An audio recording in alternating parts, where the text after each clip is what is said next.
Warga Pematang Panggang datangi Polda Sumatera Selatan. Laporan dugaan ijazah palsu belum ditindaklanjuti. Warga desa Pematang Panggang, Kecamatan Mesuji, Kabupaten Oki, Provinsi Sumatera Selatan, mendatangi Polda Sumatera Selatan. Mempertanyakan laporan kasus ijazah palsu diduga digunakan untuk syarat mendaftar sebagai calon kepala desa Pematang Panggang pada 2021 lalu.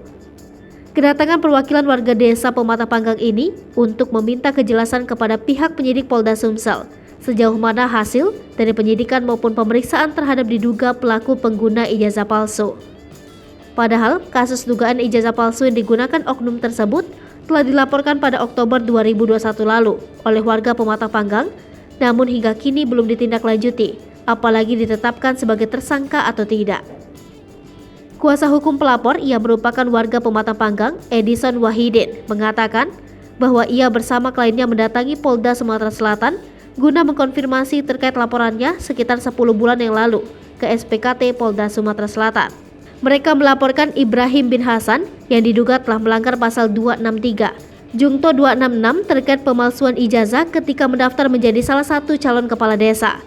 Terpisah, Kabid Humas Polda Sumatera Selatan, Kombes Pol Supriyadi mengatakan, mengaku belum mendapat laporan terkait ijazah laporan warga yang melaporkan Kades Pematang Panggang yang saat mendaftarkan diri sebagai Kades menggunakan ijazah palsu. Terpisah, Kepala Desa Pematang Panggang, Kecamatan Mesuji, Kabupaten Oki, Ibrahim, ketika hendak dikonfirmasi wartawan melalui nomor WhatsApp belum direspon, tidak aktif.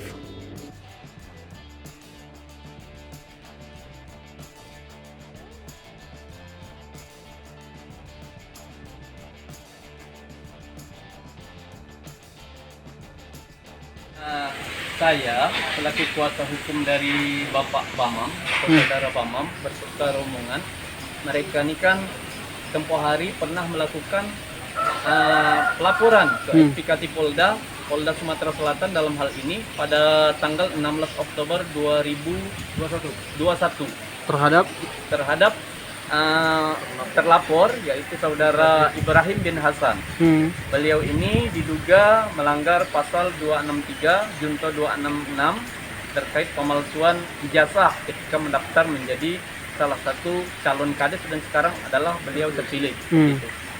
Nah, yang kami konfirmasi saat ini adalah di Polda Sumatera Selatan, laporan itu kalau dihitung sampai saat ini sudah. Untuk Pemirsa Seripopo TV, jangan lupa komen, like, dan subscribe, serta tonton terus berita-berita terupdate lainnya ya.